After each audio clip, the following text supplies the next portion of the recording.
Hey y'all, we were out in the trailer working on the trailer today. Went to the Metal Mart this morning. Put in my order yesterday, so it was ready to go. All I had to do was run over there and pick it up. It's Saturday, the 5th or 6th or something. I don't know, but kind of lost track. But I just wanted to be able, they're only open till noon on Saturday, so I just wanted to be able to run across town and pick it up.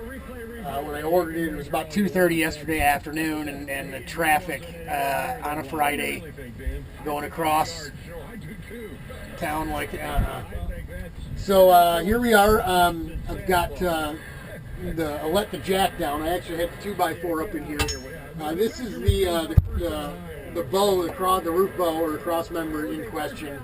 I'll pick you up and show you what's going on. You can see where we've welded the frame in here. Back in the day, I mean, the thing, like I said, the thing's been up there, oh Lord, at least 10 or 15 years. So we welded it on, but you can see there's a buckle in it here. You can see how that thing rock and rolls it. All the weight up there is just hopping and bouncing. But you can really see how fatigued this thing got by looking right down it. Look how the back side of it bows out like that. Long time ago when we first got the trailer, I had big U-bolts that went through the roof and held a big piece of PVC on the roof. We had a big 20-foot long canopy that you literally had to put the pipes in the corner fittings. Remember those days when everybody had those old fangled things back before the pop-ups became affordable, the easy ups. This side actually looks down further compared to this side. This side doesn't look like there's been much damage to, but this is it's bowing out and it's down. We actually had a water leak back when we put this in here. Don't have that problem anymore with the roof coating.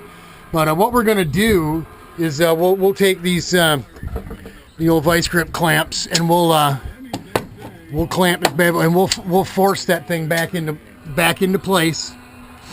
Here we've got the 4-inch wide, 1/8 inch, 6-foot long piece of metal. So what we went and picked up at Metal Mart today, $17, man. It's cheap.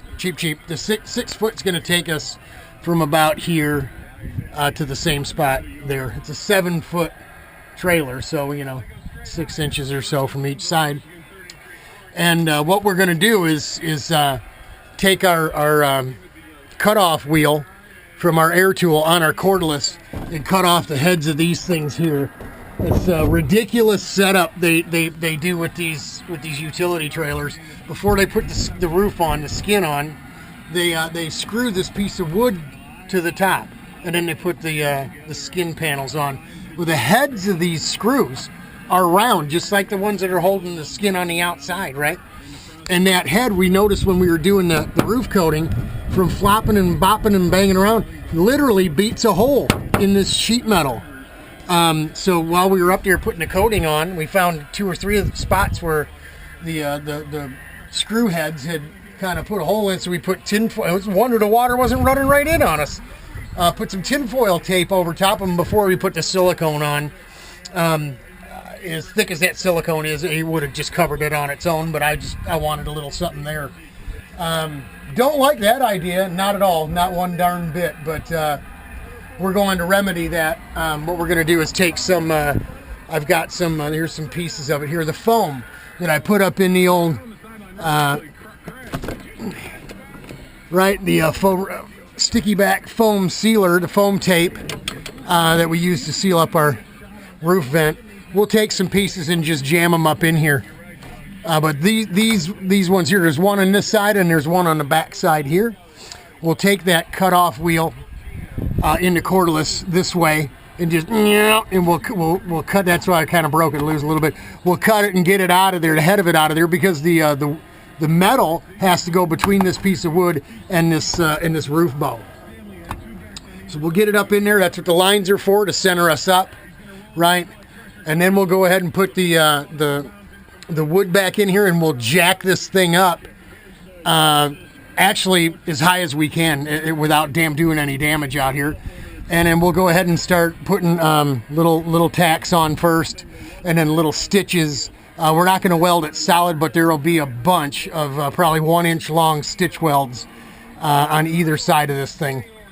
And then as we take the weight off and drop it down, theoretically, now that it's a tube instead of a channel, it should, in fact, hold its place. So certainly it's got to be better than not doing it at all. And you saw how that thing's bowing out of shape, and it actually looks like it's twisting a little bit. So yeah, it probably should have been done right from the get-go, right? But we were back in those days. We were a bunch of yahoos. We didn't, we were just, all the things that young kids are probably doing today. But there you go. So we're gonna fix it up now, and then get the foam insulation. $11 a sheet, super cheap. It's 1.5 inches thick. Ought to fit right in here. I believe this is, and it's about 1.5 inches. So it'll fit right in there. We'll get some cheap wood paneling and throw a couple pieces of paneling up to finish it all off, and then bing, bang, boom, we're good to go.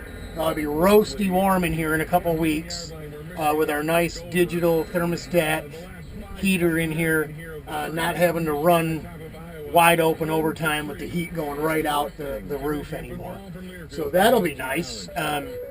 Roasty warm, be able to get up in the morning and not feel like we're going to pee our pants because it's so damn cold in here, right? So that's what we're going to do. We're going to get her done. I'll bring you some more as we go.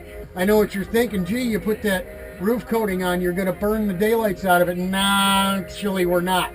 I've got some scrap pieces here that were around the vent, which is this same 1/4 inch stuff. Where there isn't wood above where we're going to weld, we'll go ahead and put some of these pieces in there. So if the heat goes into anything, it'll transfer into some wood.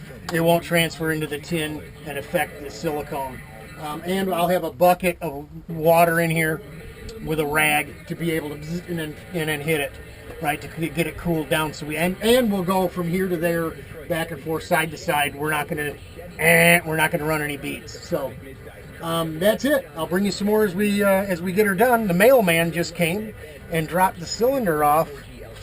1-day shipping. Imagine that. And he dropped it off right at the garage because he knew I was waiting on it. So thanks, TJ. Appreciate that, buddy. We'll bring you some more as we got more to show you. Talk to y'all. Enjoy the football game.